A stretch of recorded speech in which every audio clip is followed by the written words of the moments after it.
There we go. Hi, how are you? We got it. I'm doing good, Sarah. What about you? I'm doing good today. Thank you so much for having me here. This is Thank you such so a much for being pleasure. here. It is so cool, and I think it's the best way to start an epic day with an epic guest, right? Yes, thank you. All right. Now, before we start, I have to give you an epic welcome. So, let me show you. There you go. Thank you so much. Thank you. But anyway, starting right now with the whole interview. Now, tell me how your acting career started. So I actually did not grow up thinking that I would be an actor. I grew up wanting to go into the military, so that's what I did. As soon as I turned 18, I joined the Marine Corps, and I loved that. That was like, it was a serious dream come true. But then I was exposed to chemicals that attacked my autonomic nervous system. Oh. And I started randomly fainting everywhere. Mm.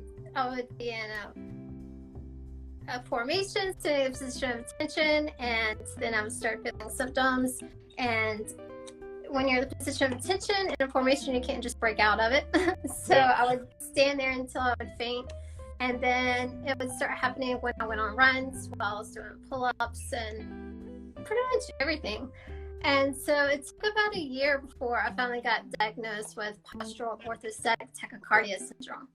And it was from getting POTS and it being so misunderstood that I decided to start making up films, sharing my story about having POTS so that I could raise awareness for it. Yeah.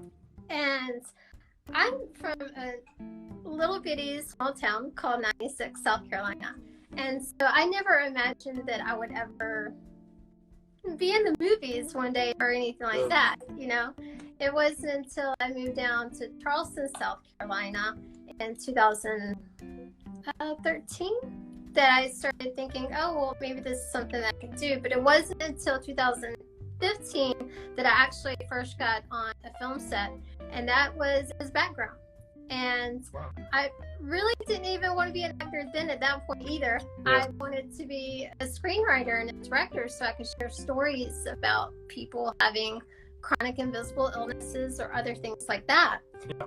And but it was through doing background that I started meeting other people in Charleston who were actors, and I started taking acting classes thinking that if I did that, I would be a better director because I would be able to understand the actor process and I would be able to talk to the actors better and understand what they go through. Yeah. And so it was through acting classes that I fell in love with acting, and I started meeting a lot of other filmmakers, and that's how I got into it. I just started acting in my friends' projects, and I started making my own projects too and casting myself. Wow. I mean, such a journey, right? Yeah, it's not at all what I expected, but I'm loving my life. Totally. And also, I think one of the cool things here is that you overcome that situation and transform it into something better. You know what I mean? Because I think that's what a lot of people sometimes, whenever they have like, I don't know, X or Y situation, sometimes they will just stuck there, you know. And I believe that, like in your story, for example, that there is always a chance. I mean, basically that there's always hope, you know? Right, yeah. And it was through the arts that I started to heal. Because I used to be very, very sick. I was wheelchair bound for several years, and I used to not be able to go anywhere at all. Yeah. But it was through the creative arts that I realized that I could still have a life, even though I couldn't be as active as I had been before. And over the years, I have gotten better, and now I'm not fainting as much, and I'm no longer in a wheelchair. But all the lessons I've learned, I still carry them with me. And I'm so grateful for everything that I have, because I know what it's like to not have. Yeah, so, absolutely. Yeah. I think whenever, it's so interesting that whenever you get into this situation, you just become like more humble, and for example, stuff like like in your case, for example, like to walk straight and to not faint, stuff like that becomes like a gift whenever you don't have that anymore. You know what I mean? Right.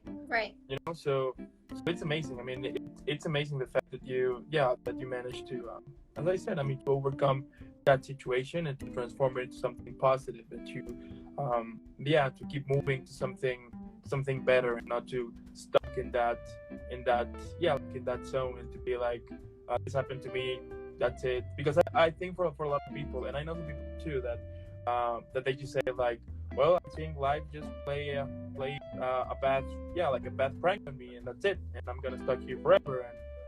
And and I think, as I said, I mean, it's good that you managed to say like, I'm gonna continue moving forward. So that's really cool. Right, and I was stuck at that point at a time. Like, I thought that my life was completely over. I thought that I didn't have very many options. I mean, at one point I was completely bedridden. I couldn't even stand up without fainting. Yeah. And I thought that my life was over, but it wasn't, and like, I'm so incredibly thankful for that. And yeah, I'm so grateful for everything that I have now. That's amazing. I mean, for that, I need to give you a quick shout out. So. Oh. Thank you. There you go. Now, moving on here. So in 2016, you were in Dave Chronicles and Super Mission Universe. Tell me, were those like your first projects, and what are some of the things that you learned like from those first experiences? So, Super Mission Universe, I love Super Mission Universe. I was at my friend Langley Cornwell's house, and we were talking about how we had just taken a class, and one of the things we were taught is go create your own content. And so I left her house, and like just a couple of minutes later, I called her on the phone while I was at her other, and I was like, Langley, I have an idea. I know what we can do. We can, like do a little superhero web series. And so I went home and I plundered through my closet, and I come up with a costume to be like a superhero from another planet. And then me and Langley and our friend Heather Gilliland, we just got together and we improv'd this little show that we kind of cobbled together. And yeah, it was my first thing I ever did. It makes no sense at all, but I am so proud of Super Mission Universe. So cool. And me and Heather and Langley still talk about it and about how much fun it was. And it really, it helped all three of us, I believe. And it really helped me to realize I can do this. I've just got to do it, and I've just got to learn. That's amazing. Yeah. That's amazing. Such inspirational. And like, what were some of the challenges that you had when you were, like recently started with your acting career? Some of the challenges. Okay, so one of the challenges when I first started acting, I was still fainting some of the time, and I still was sick. So it was a little bit difficult with when I auditioned for something. I wasn't sure if I would even be healthy enough to be on set, even if I booked it. In the beginning, I wasn't booking anything, though, so that never ended up being an issue. But it was something that was in the back of my head. And I was also very concerned because I had tried to have a couple of jobs before, and when I would get sick at work, I would get fired because I was a liability. And so I was afraid that going into the film industry, that it would be the same concept, that if I get to work and I start feeling sick, I start fainting, they're not going to want me to be there because it's a liability. Yeah. But that has not been the case at all. The film industry has been incredibly accommodating. And I also have food allergies. And the film industry, again, is very accommodating with that. And they've been really supportive, and every set that I've been on, I've been taken care of. So. Wow. It pisses me off, like those type of companies that for example, they will be selling this image that they actually care for their employees and blah blah blah and all of that stuff, but they actually don't. And in your case, it doesn't make any sense. I mean, why? Like, I would hire somebody, and if that person works, and if that person do the job perfectly, and if that person has like a medical issue, that's fine. I don't see the point of it, or like to treat them like, she has a medical issue, let's fire her. It doesn't make any sense to me. And I do hate when companies do that they will treat employees basically more like a machine instead of actually human beings. Right, exactly, yeah. So I'm very thankful that I've so far worked with people who have been incredible in that regard. Yeah, absolutely, absolutely. That is so amazing. And then in 2017 you were in and in 2018 you were in a lot more projects such as What Become of Us, Psychoacoustics, and Sixes and Sevens. Tell me also about those projects, but also about your characters as well. Yes. So during that point in time in my life, I was actually booking. So most of these were student films or films with my friends. Yeah. And I was booking pretty much everything I auditioned for at that point in time in my life. There were a lot of other projects I was working on. And I felt like I was going through like an acting boot camp because every single day I was either on set or I was auditioning or I was at a callback. And it actually got really intense there for a bit. And as an actor, like, you want to have all this work. You want to have all these auditions. And like, I'd been wanting them for like a couple of years at that point in time, and then all of a sudden I was getting all these all at once, and it was a bit too much, you know. But it taught me a lot, that whole period, and I'm so thankful to Michelle Antuano and to Scott Gabriel. Both of them own in Psychoacoustics and What Becomes of Us, that was written and directed by Michelle Antuano, and she's with Octopunk Media. She's an incredible filmmaker. She's one of the first filmmakers that I met here. And yeah, you should definitely look into her as well, because she has incredible projects and a lot of actors she works with, just absolutely top notch. And I am so grateful for being able to be a part of those projects. It was a lot of fun being Naomi and Psychoacoustics, and I got to work with Jessica Ruger, who is another actor friend of mine here in Charleston. And that was my first time getting to work with her, which was an absolute pleasure. And everybody on set was incredible. So, and then Scott Gaber, he wrote and directed Sixes and Sevens. And I actually drove to Maryland to shoot that one. And that was just, the entire trip was a lot of fun. And we were working pretty much around the clock. Like, without sleep and everything. It was like, I can't remember, it was like 2 or 3 days. But it kind of felt like being back in the Marine Corps in a way, because of the long hours and all of us coming together to, we each had our own different role that we filled and come together, making the project. And so that was a lot of fun. That is amazing. And tell me, like, how you usually prepare a character? Do you have a specific technique, or like, what is your way? I don't really have a technique or a process. I like to feel what I feel when I feel it. And I guess one thing that I do always is, when I get the script, I take my colorful pens and I write the entire script, everything that my character will be involved in, and I handwrite the script in different colors. And I will also like write my lines over and over to help me memorize them. And then, I just imagine myself in the environment that my character is in, and in the situation that my character is in, and I just feel what I feel and say what I say, and that's how it kind of happens. That is amazing. And what aspect do you think it's important to make a character a relatable one? Being authentic. I'm not trying to push anything, and you know, one of the big things I had to learn was to not judge the character.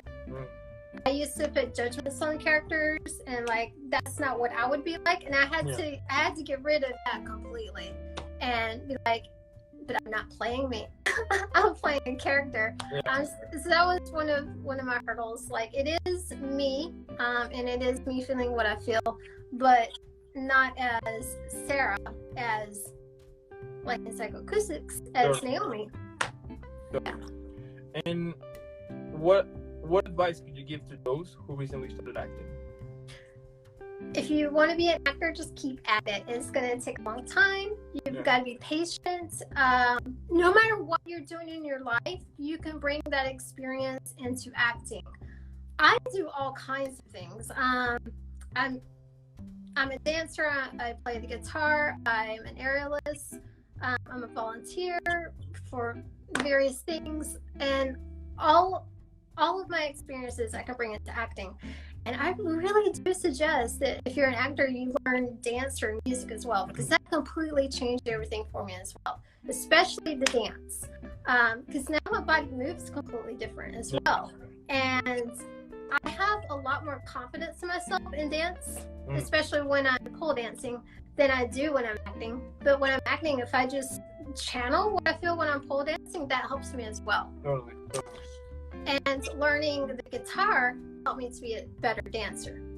So because it helped me learn music better, and I can feel it better. And so all of it combined, I would suggest to actors, don't just focus on acting, go out there and learn other things as well, and create your own content. That's a big thing. Create your own content.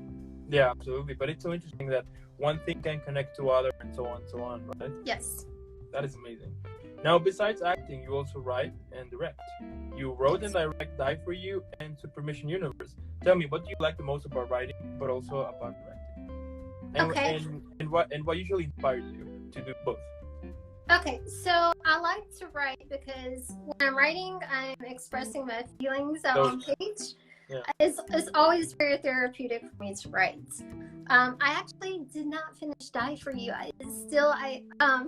That was a project that I was working on with my friends, and it was right before COVID happened, and each of us were sick, like at different times, not with COVID, but with different things, and then it just happened so that we weren't able to finish it. So I still had to finish Die For You. So what I learned from that one, I guess, would say is finish your project. Still haven't done that. And then the other project that you mentioned, what was that? Super Mission Universe. And what the question was, what did I? Yeah, like what what inspired you to write that, and also what inspired you to direct it? Okay, yes. Okay, so with Super Mission Universe, what inspired me to write it was my friend Langley and Heather, like us wanting to do something that would be like a buddy comedy. And I've just always liked superheroes. I've always wanted to play a superhero. So I wrote a web series of me playing a superhero. And it was geared towards children, and it was meant to inspire children to get involved, giving back to their community. And I didn't quite get there yet with it because our lives went in different directions. And Langley and Heather, they're now booking all kinds of things all the time. So I'm so happy for them. I'm so excited. That's so cool. Yeah, but I learned to work with your friends. We had a blast. And even though Super Mission Universe makes no sense, I'm still super proud of it. And I will always talk about it because it was my first. And it just showed me that I can do it. You just got to go out there and try. That is amazing. And you also produced Charleston Legal, Law of Nature, Die For You, The Girl Who Saved Dan Landis, and Super Mission Universe. So tell me, what do you like the most about producing, and what would you say it's important to know to those who recently started? Okay, so what I love about producing is it's a challenge. You're constantly solving one problem after the next. And it's a lot of working with people, and I really enjoy working with people, and I enjoy building teams. And I really like supporting my friends as well, and I like supporting the community. So anything that I can do to give back, I want to be able to do that. And so that's what inspires me to produce. And also, in the very beginning, it was hard for me to find other producers. So I had to learn in order to create the content I wanted to create. And I just naturally just love it. Wow. And so advice I would give somebody who is just now starting producing, network, and learn from other producers. That's what I've been doing. I've been learning from the people who I admire in the industry. I watch YouTube videos to watch interviews that they do, and I'm really thankful again that I was in the military and that now I'm a veteran, because there are so many programs for veterans out there who are looking to get into the media and entertainment industry, such as Veterans in Media and Entertainment. They've been helping me so much. They've been teaching me a lot. they bring in professional teachers to teach Wow. workshops for us. Yeah. Like with writing, there was a writing workshop with Brent Forrester, who has written for The Simpsons, who wrote The Office, Love, like all kinds of shows like that, you know. And so I've been learning from people like that. And also Adam Driver and Joanne Tucker, they founded Arts and Armed Forces. And recently I took a playwriting boot camp with Paula Vogel, thanks to ATAC, Arts and Armed Forces. So I'm very grateful that there are so many opportunities for me to learn and to learn from incredible people. So that's another thing that I would suggest to people is go out there and learn from everybody that you possibly can. Do Google searches for organizations that are out there to help you. That is amazing. And like I wonder, like what motivates you? Because I mean, we all have those days, right, in which we feel horrible, in which we question ourselves if we should continue pursuing our passions or not, or even like this new project. You know, I mean, we all have those moments. But I wonder, like, what motivates you to be out of that toxic environment, to be focused on what you want and to keep pursuing and building your dreams. The reason I got into film was because I wanted to raise more awareness for postural orthostatic tachycardia syndrome. So that was the first thing, and that's still one of my big motivating factors. I am currently writing a television series about my story with having POTS and what it was like going through the Marine Corps with that, and through the diagnosis, because I was a mystery case. And you know, I think the story is important to share because there's millions of other people out there who have POTS, and I think that it could help them. Yeah. And maybe inspire them, show them that their life isn't over. Like, because I thought my life was over, and it wasn't. And I can show them tips and tricks that I learned. That's amazing. So yeah. And another thing that really motivates me is just all of my friends. We all get together and we always have fun making these projects. And I do at times feel like I'm back in the military again, because we are all coming together. We're all working together as a team to build this project.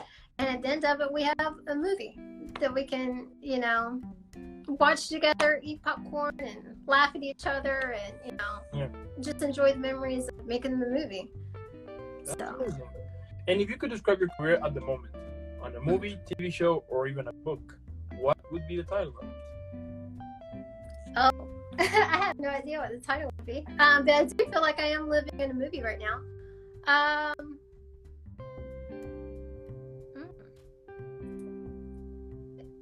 So right now I'm volunteering with a nonprofit organization called Operation Snow Leopard, and we're helping to evacuate people from Afghanistan. And I've been doing that since the middle of August after Kabul fell. I started volunteering with Operation Flyaway, which began as a GoFundMe campaign created by Tommy Marcus, who is amazing, by the way. He's like my little brother. And he raised over $7 million within just a few days to help evacuate people from Afghanistan. Wow. And me having been in the Marine Corps and knowing people who served in Afghanistan and knowing stories of people in Afghanistan, it was heartbreaking when Kabul fell, and like seeing all the images that we saw shortly thereafter all over the news. So I had to do something to go help out. I joined the Marine Corps after September 11th, and here, after the 20-year war, I'm here helping again because I feel like, and actually I've put all of my acting to the side as well for me to do this. Yeah, of course. Because I just feel like it's so important. And that's what I'm dedicating most of my time to. And so right now I'm trying to find the balance, because I do miss acting and dancing and all the things that I was doing before. but it's so important to get these people out, and to do everything that I can.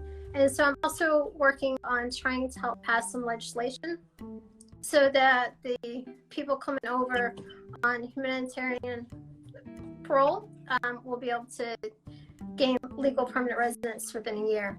So it would be a movie about that, I guess. Yeah. I don't know. Maybe Operation Snow Leopard, because that's the organization I'm working for now. I have no idea, but I'm really excited about the future of Operation Snow Leopard, and I'm excited to get more people out of Afghanistan and get them to safety. Love it. That's amazing. That is so. Yeah, that is amazing. And if you could describe your career, but on a drink, which one would you pick? I'm so sorry. Can you repeat that question? Yeah. If you could describe your career, but on a drink, which one would you pick? Describe my career, but on a drink, which one would I pick? Oh boy. Yeah. Could be alcoholic or non-alcoholic. It's fine. Okay. I'm probably just going to say Mountain Dew, because that's the drink that I'm always drinking to help me stay awake with the caffeine. Yeah. Okay. So, yeah. Fair enough. And what advice could you give to those who are recently starting building their dreams? What advice? What advice to give to people who recently started building their career? Don't give up. Keep going. It's going to be tough. It's going to take a long time. Yeah. Keep learning. Follow your intuition. One of the biggest and best pieces of advice I ever got was from Aubrey Plaza, and it was when I was doing background on the set of Dirty Grandpa. I was concerned about what I was doing, because in the scene we were all supposed to be jumping around and enjoying ourselves for a party thing, and I kept bumping into her, and you're not supposed to bump into the talent like that, and I was also concerned about, because I was so brand new, I was concerned about the directors, I was concerned about the producers, what they thought and everything. And she told me, she's like, don't give a fuck about what anybody else thinks. Just do what you feel is right for you. Just do you. And so I'm going to say, just don't care about what other people think. Feel what you feel, listen to your intuition, and trust yourself. Wow. And my last question here is, what can we expect from you in the future? I will definitely be producing and directing and writing. In the future, my plan is I do want to be a recognizable actor. Straight up, I want to be famous. And the reason I want to be famous is because I want to be able to help more people on a broader scale. I want to be able to have a platform so that I can raise awareness for chronic invisible illnesses and other types of illnesses, so that I can help with ending world hunger. So I can help with people in Afghanistan or other people who are in need. And I want to bring movies to the screen, sharing people's stories that are inspirational and that'll help do good in the world. You'll also see animal documentaries from me as well. I love wildlife cinematography. That's amazing, Sarah. I mean, at the end of the day, what can I say? I mean, wow.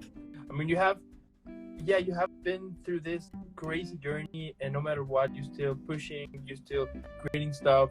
And the fact that you are putting your career aside for a bit in order to help others, I mean, that speaks a lot. That speaks a lot from a person that actually cares, that actually wants to wants to share a positive message, wants to make difference. And that takes a lot. That is something that not a lot of people would do it. And especially, as I said, the fact that you pushed your career aside for a bit, so focus on others, on other people that you don't know anything about them, but the fact that they need help, and the fact that you're reaching your hand in order to help them, that's really amazing. And I mean, what else can I say? I mean, I'm super sure that at some point we're gonna see you everywhere. And the fact that you're honest with yourself, and that you want to help, I mean, I think that is super awesome. The fact that you want to help people, because I do think, and especially right now during this, taking away the whole COVID stuff, but right now I think we're living in this very angry generation, you know what I mean? In this angry moment, which a lot of people is suffering right now. A lot of people is having a lot of like injustice and all of that, and the fact that you want to help everybody the best way that you can. That's amazing. And I do want to make sure that that everybody knows your story and everybody knows what you want to do, because as I said before, I mean, it's awesome. And yeah. Thank you so much. Thank you. Yeah. Also, I want to thank those who are watching. If you're watching this later, thank you all. On YouTube or listening to this later on podcast, make sure that you follow Sarah in all of social media. Normally, what I would say is for you to put pause, then leave a like and subscribe super quick. It helps us a lot. And then hydrate, and then go follow Sarah. Then share all her content. I mean, let the world know that we have this amazing, talented actress here who wants to help everybody, and then come back. And again, Sarah, thank you so much. Before I send you off, I need to send you off in a proper way again. So, thank you. Thank you so much. And may I just add one more thing? Absolutely. Yeah. We didn't get to talk about Lady of the Manor, but I just wanted to say that Justin Long and Christian Long are incredible filmmakers. That was the first time that I booked a role on such a project as a day player on a film like that. And yeah, Justin Long is as hilarious as you would ever expect him to be. And Melanie Linsky, she is so sweet. Judy Greer, she's incredible. All of them incredibly professional. That was one of the best days of my life, being on set with them. That is amazing. That's amazing. I mean, you are basically living the dream. You know, that is. I really am. I feel like I am. I feel like that I have become the woman that little girl me always dreamed to become. And it's so unexpected. I didn't even expect it. So I love it. Yeah, absolutely. Keep doing that. Yeah, keep doing what you do, because you are doing amazing. And again, thank you so much. Keep having an amazing rest of the day, an amazing upcoming weekend, and nothing but amazing stuff to you, because you totally deserve it. And again, here, thank you so much. If you're listening later on podcast, watching it on YouTube, if it's your birthday, happy birthday. Share it to your friends. And Sarah, I'll see you in the next one. Thank you so much, Dan. Thank you for everyone for watching and listening. Bye. Bye.